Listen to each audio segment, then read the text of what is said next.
Mary Lou Jepson invents novel hardware and software systems on the hairy edge of what physics can do. She builds the team and the product and delivers this to mass production. She's acclaimed for her work at Google X, Facebook, Oculus, and One Laptop Per Child, in consumer electronics, computers, TV, VR, wearables, healthcare, and software. Her inventions are primarily in optoelectronics and systems, and in the last 5 years alone, over 200 of her patents were published. Mary Lou is the founder of OpenWater, which she's going to describe to us now. Thanks.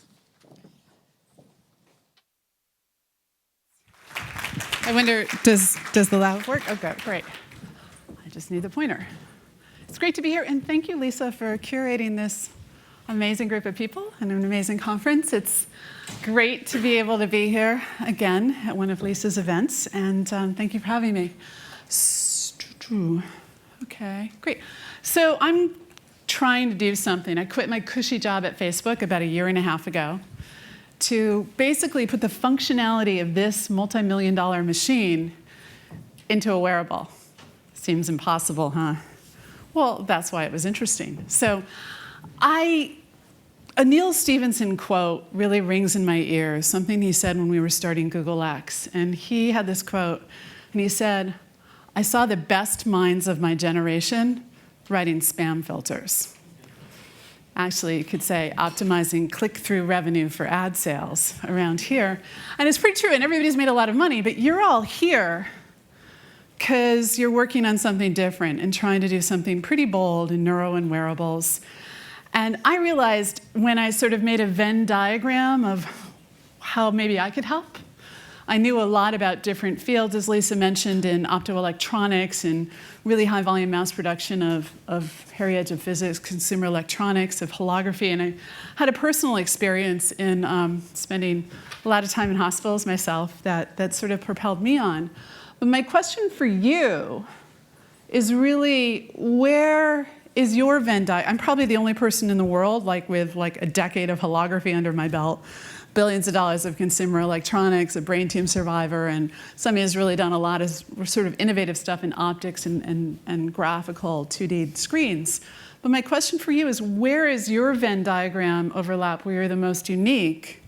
Because maybe you should sort of take the dive in a new area. I'm hoping. So what I'm going to talk to you today is about scatter. And believe me, this gets interesting, and it's the key to being able to put an MRI machine into a wearable.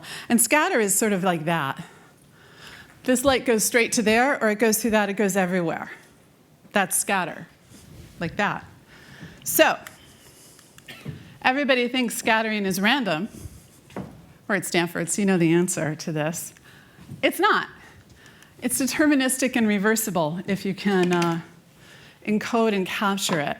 So I can make this little faux monkey brain actually, if I shine a laser on it, if I put a hologram in front of it, I can make a laser beam emerge from it because I can look at where the scatterers are in a way more 3D system than the virtual reality stuff we heard about this afternoon. And I'm going to explain a little bit of how that works. In fact, not only can we make a laser beam emerge from it, we can focus anywhere we want to inside of this. And this is the key. This is the key of what I'm doing. Because your body is translucent to near-infrared light. I've got a laser beam. Maybe you can see this. This is a red laser. You can see the light going through my hands or any part of my body. It scatters it. Everybody thinks scattering is random, but not us anymore. It's deterministic and reversible. So we should be able to see in very high resolution inside of our body. And this because, the reason now we can do this is because of really the only religion of Silicon Valley, which is Moore's Law, doubling the transistors every 24 months. And that's been true for 50 years. It's been true from before Gordon Moore came up with that idea. Gordon Moore, of course, co-founder of Intel, big chip design company. I was the CTO of a division at Intel in the early 2000s, and one of the things I think a lot of us buy into. And the reason that's important has to do with some of the last talks you just saw. We just saw 2 talks on VR. And that's because It's a trickle-down version of Moore's Law, hitting the lowly liquid crystal display fabs and camera chip fabs of the world that really live and breathe on 2% margin, and innovation is not, is basically usually changing the number of pixels in the diagonal. This is the area I've lived and breathed and shipped innovative products now for over 2 decades. So 18 months ago, I was running advanced development at Oculus and Facebook, and actually developed literally glasses version of toggable AR, VR with 180-degree field of view and foveal resolution and perfect eye tracking and all of that. But as I was doing it, it occurred to me, we're hitting a discontinuity in Moore's Law, because in my vaunted position at Facebook and the previous position I had in a similar role at Google and my colleagues at Microsoft and Apple and Sony, we had pushed for manufacturing process improvements in the $1 trillion manufacturing infrastructure that makes liquid crystal displays and camera chips in order for us to make pixels that are approximately the size of the wavelength of light. And what that means is you can modulate the waves in the wavelength of light. You can record not just the intensity of light, but the interference of light. Holography, if you will. Not holography like a dead rock star appearing on stage in Las Vegas, but holography, the thing that won the Nobel Prize in 1971, an information encoding system that allows us to see all of the light that passes through or transmits through or reflects off of an object all at once from every angle. And we can do that if the object is even a scattering beam. And that's how we're able to untangle the scattering mathematically. So what I use is near-infrared light. And there's an imaging modality that's commonly used in medical imaging called FNIRS, functional near-infrared spectroscopy. And so what that really focuses on is, or how that actually works is, imagine that gray block is my arm or something. And here's a whole bunch of rays of light. They're all the same color, near infrared, but I'm color coding them to explain to you really what scattering is. And as they bounce through this object, one of the rays, the orange ray, isn't going faster. They're all going, it's light, it's all going at the speed of light. It's just one of them doesn't get ricocheted around so much. And so that's really how FNIRS and near-infrared imaging mostly works. If it's not just the clothespin they put on you in the hospital that looks at how much oxygen or non-oxygen is in your blood. That's very diffuse, looks at just integrating over your finger. But if you want to get a crisper image, you use a detector that can distinguish at the speed of light, picosecond detectors, which can distinguish the speed of light to 1/3 of a millimeter. If you think about picosecond, 10 to the 12th light, 3 times 10 to the 8th meter per second, which is 3 times 10 to the 11th millimeters per second. So that's pretty cool, and that's how a lot of this work has progressed in functional or near-infrared imaging. And so instead, I saw that, and I saw a system about 5 years ago that approached the resolution of MRI using near-infrared light. So a 2-ton magnet, a multi-million-dollar system in a hospital that is uncomfortable to lie in, that has this shielding, that has liquid helium going in it, and is really, it made $50 billion of revenue in the US alone last year because it's a profit center for hospitals. The average cost for an MRI scan is $2,700 a piece. And I thought, whoa, we can lower the cost of that by 1,000-fold, leveraging the manufacturing infrastructure of Asia and holography. And by holography, I mean this, capturing all of the light that reflected off of an object all at once for every angle. And this is a static hologram. I mentioned I'm like an optics geek and a display geek. I like flashing color lights as a kid. Not to date myself, but for my master's degree in 1989 with a team of graduate students, we built the world's first holographic video system with micron-sized pixels at the time when 2 millimeter, 3 millimeter pixels were the norm on cathode ray tubes, which were those big boxes that we had before LCDs were readily available in mass production. And so I know a lot about holography, and I thought we can actually now make, with the manufacturing process improvements put in place for next generation high fidelity virtual reality and augmented reality, holographic LCDs that allow us to sample the scattering of a material and just basically focus it all down to a voxel, to a certain area. And then we can raster scan the body and use a slow speed detector. Like the detector, another word for detector is camera chip. Every single one of you in your smartphone today has 1 micron pixels. That's the wavelength of near-infrared light. That's what you need to be able to record the interference pattern of near-infrared light. So this is a huge deal because what I'm talking about is replacing a room size, the most expensive room in a hospital, with LCDs and camera chips and lasers that can be manufactured in the trillion-dollar manufacturing infrastructure of Asia that currently makes the components in your smartphones. So something that can be put into that size and shape.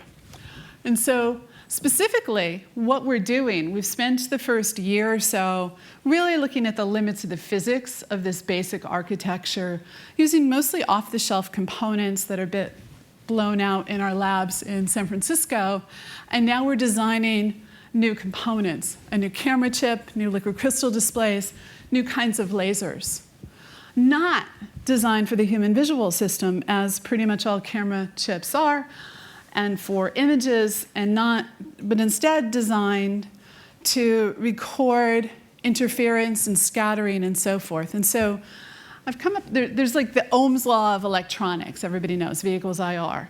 And the key thing here is what I call the Ohm's law of optics, which is the grating equation, which is the wavelength over twice the pixels equals the sine of the angle diffracted. And that's pretty key because you want the sine of that angle, let's call it theta, to be large so you can sweep through more area. And so to get that to happen, you want the pixel size to be approximately the wavelength of light. And so you need to do that in the camera chips and the LCD displays, but you don't really care about bit depth, you don't care about a lot of different things that we do. And so we've really redesigned the architectures of, it's hard to even call them camera chips and LCDs anymore. A lot of people will tell you can't have fast switching LCDs. Liquid crystals invented in the 60s switch at 30 nanoseconds. This has been known for decades. Like you can, it's just what you do in an LCD is you put a capacitor in the pixel. And what does the capacitor do?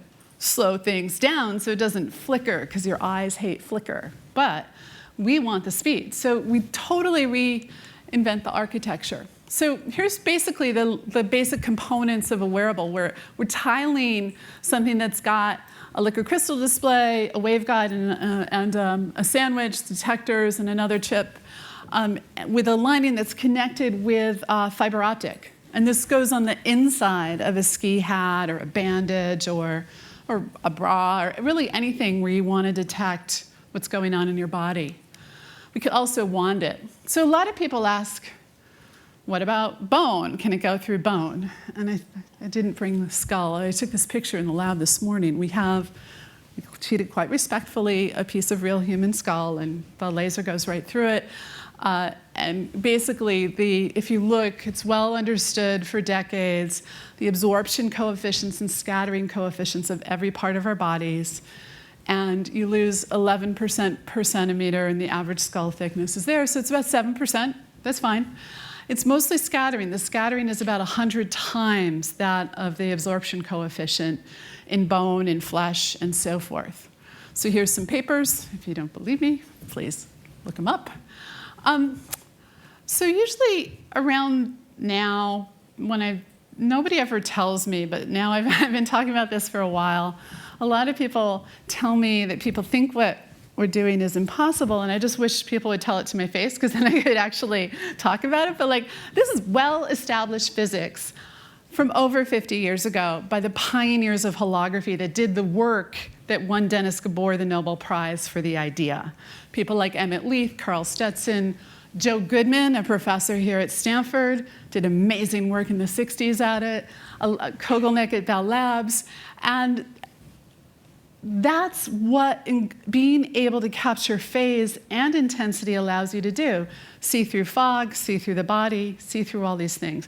Been known for a really long time, but only now, with the trickle down of Moore's law and the economic push for next generation high fidelity in VR, is it accessible to reach. So here's some more recent publications about this, from about a decade ago, showing about focusing through the light and strongly scattering media, and some of these are really nice overviews. The physics is really solid. This stuff has been reinvented. Sorry, the laser is staying on. I'll be careful with people's eyes. I don't know why that, I won't try to debug it. So apologies that the laser's on. I broke the laser. Anyway, this is quite solid, and the key thing is designing these chips. But I'm a chip designer in optoelectronics and displays, and again, that's why I quit. Oh, I can't even advance the slides. I could try to take the batteries out. That often helps.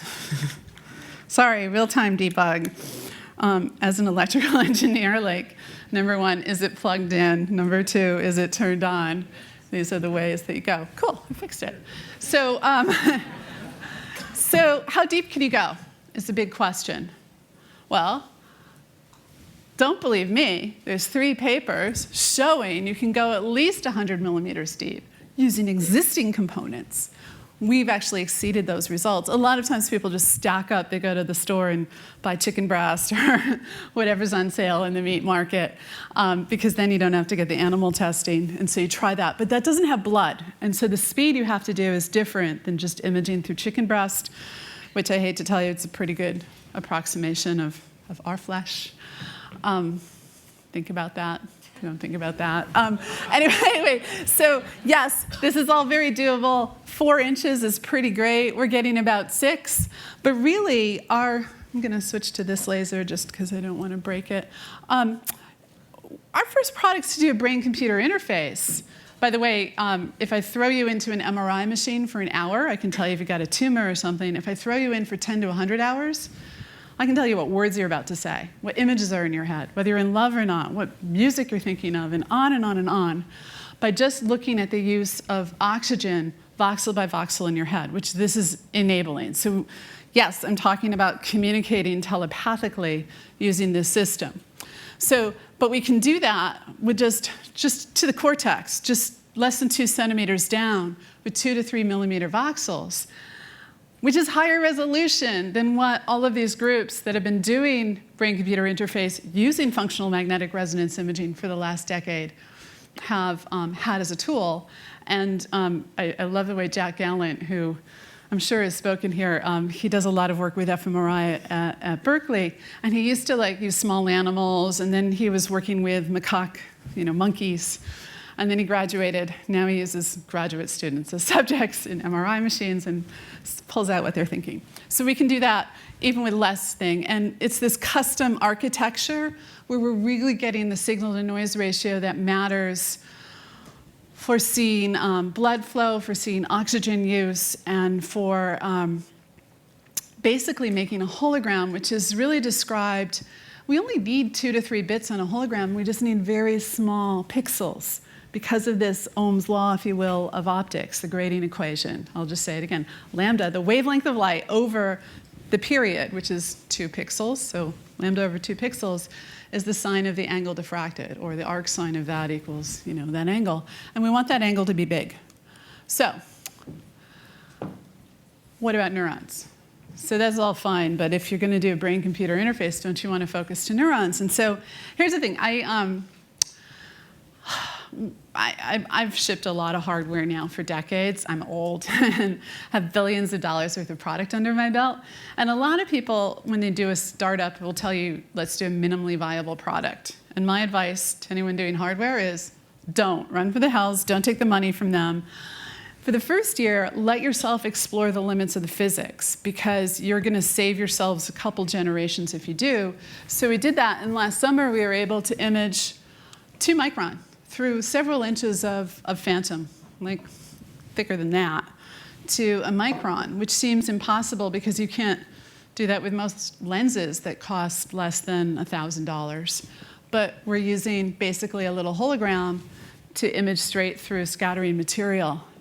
And that can allow us to see neurons because of the differential scattering that happens that precedes an electrical pulse going down the axon of a neuron. Because of the way the ion channels work and the flow, that membrane roughens. And since we've neutralized the scattering of the brain or the body, we can see the differential scattering of the neuron.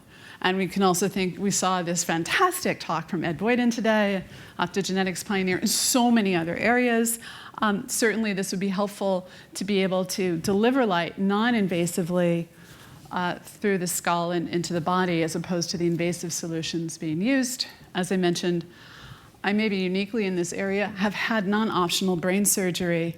And the hardest thing I ever did in my entire life, and I just don't see elective brain surgery catching on in vast numbers. If you're gonna die, fine, but otherwise, non-invasive, I think, is gonna be bigger.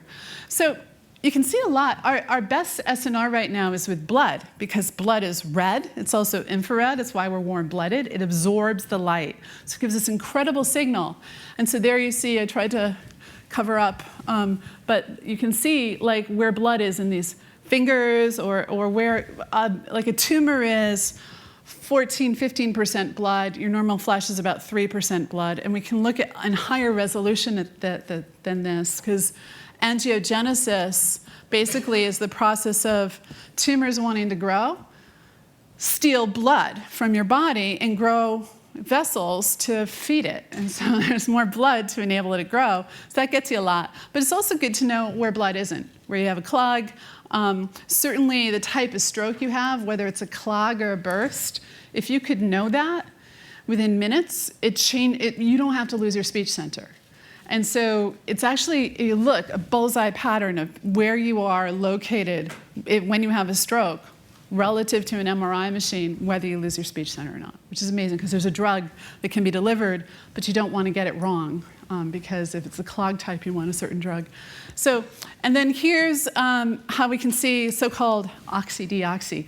The color of your blood changes, whether it's carrying oxygen or not carrying oxygen.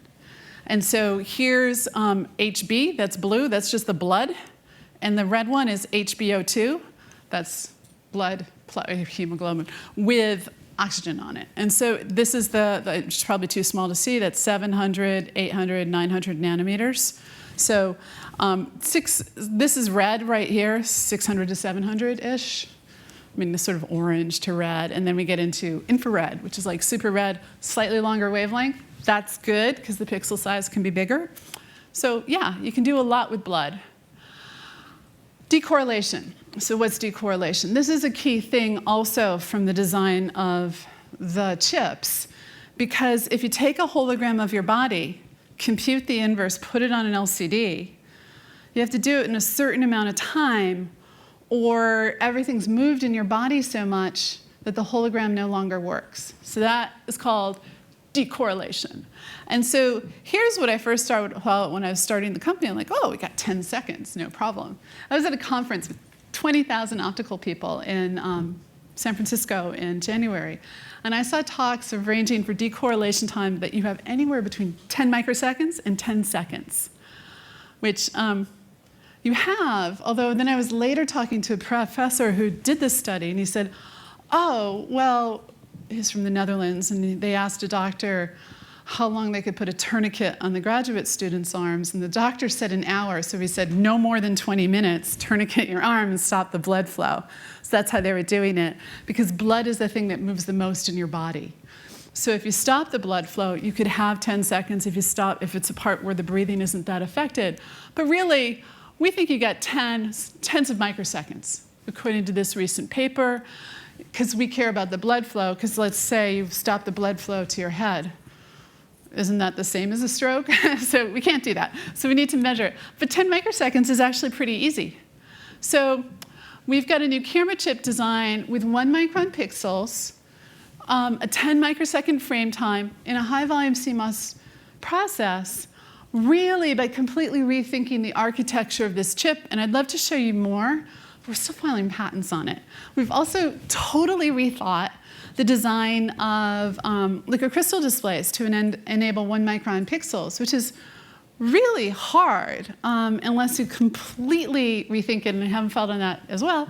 And then little tiny lasers that we can pulse and so forth. So really just using the consumer electronics manufacturing infrastructure to make components that haven't existed to allow us to see deep inside of our body. And so as fantastic as this seems, it uses the tools of our time, like big data, machine learning, so forth, for the brain-computer interface, but also for looking radiologically inside of ourselves, and the often neglected trillion-dollar manufacturing infrastructure that makes the optical and optoelectronic components of the world.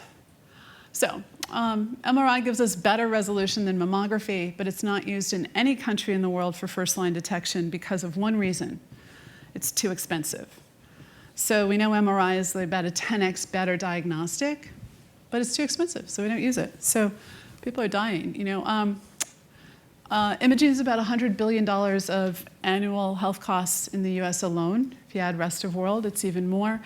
And if you could diagnose something at stage 1 or 2, it's better than stage 3 or 4 because it costs less to treat. The patient doesn't have to take a year off, end up in chemo fog, less pain and suffering.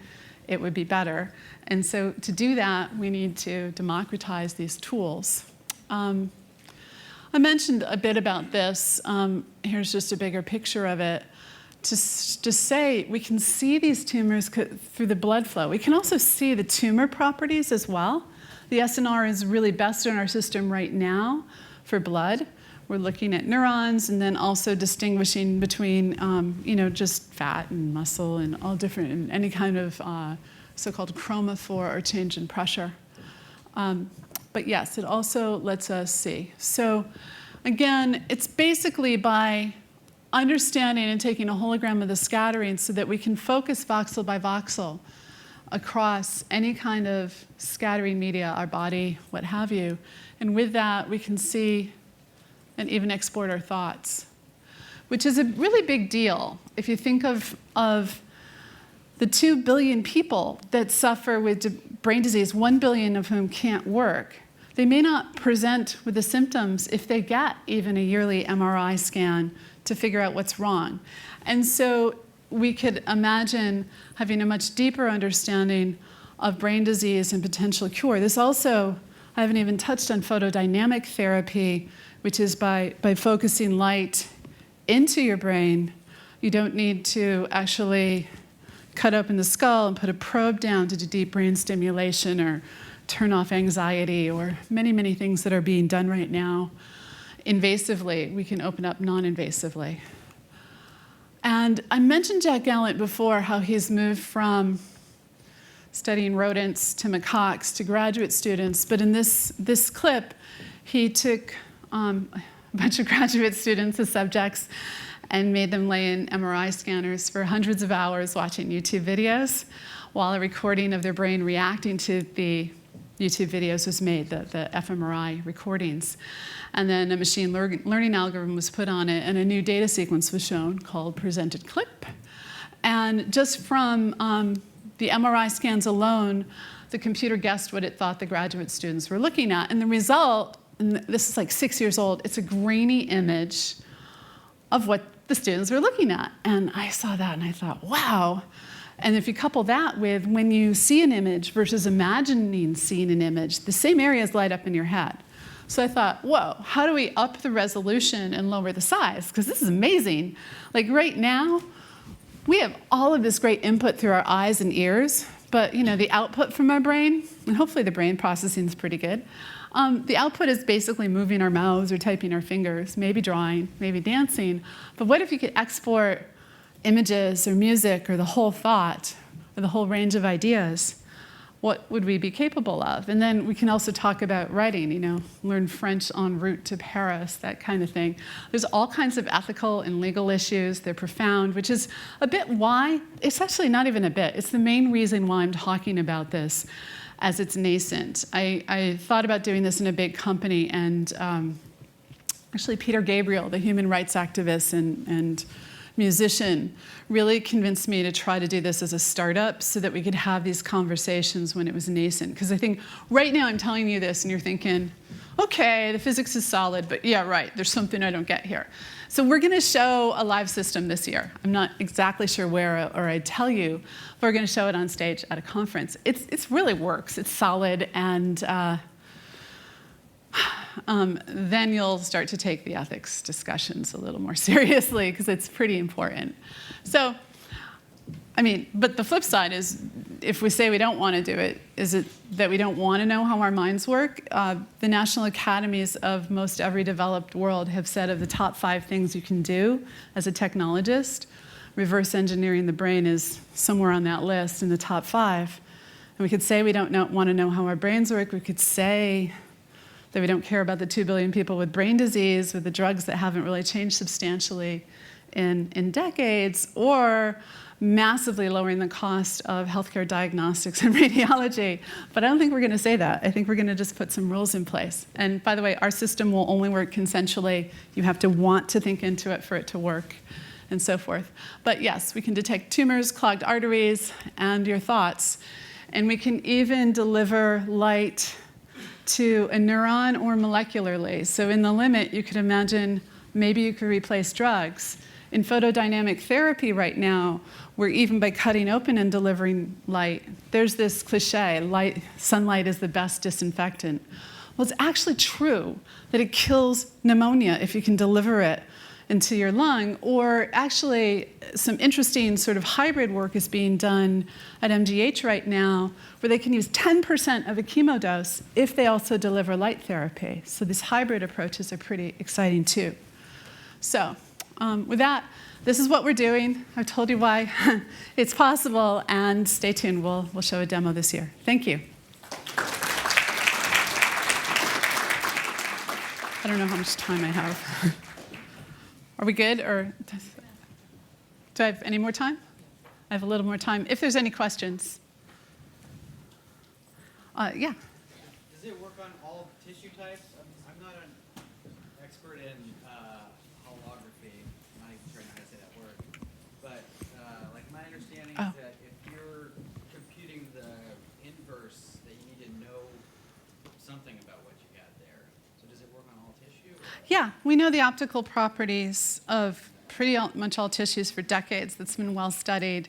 And in fact, there's a paper I referenced in an earlier slide that is a survey paper that sort of compares, the last 50 measurements on heart muscle and skin and different types of people's skin, Caucasian and African and all of that. So it's well understood, the optical properties of us. So it's great. Any other questions? Yeah, Nathan.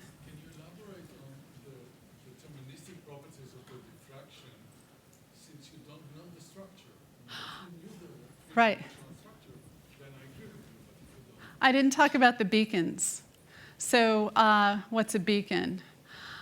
Used in astronomy 70 years ago to be able to sample the atmosphere so that you could distort a telescope so that you could see better stars. Or you could even think of Elon's car going through the solar system right now. We know the size and shape of that car. So that's interesting. So what's the beacon? How do you know what's going on? So we've been a little cagey about our beacon, but a standard beacon that's used is ultrasound. So focused ultrasound, not high intensity, so-called HIFU, but very low intensity focused ultrasound, where you can take literally a MEMS chip now, and there's more than 2 companies doing it. Butterfly Networks in near Yale in Connecticut, EXO Imaging, I forget where I think they're in Oakland, several others who are using MEMS technology, microelectromechanical systems, a lot like the display chips, that are in this projector, which were made by TI first, which are these little, they're moving mirrors. So using the manufacturing process for that and something called either PMUTs or CMUTs, you can basically phase array, deliver a signal such that you can raster scan with ultrasound. Now, the way that's primarily used in this modality is if you bring light in to your head, for example, and you focus some ultrasound. Very, very light, low, very low amount of it. The light that goes through where the focus is, it's sound, so it's Doppler shifted. It's Doppler shifted by a little, but enough where it changes the wavelength slightly. And so the way you make a hologram then is to also shift the light in the reference beam, because the way you make a hologram, you need interference of two beams. One is traditionally called an object beam. Let's call, my brain here the object beam. And so I eliminate that with my little laser, right? And then I bring in another beam to the camera chip that's just, like that, but put it through a lens.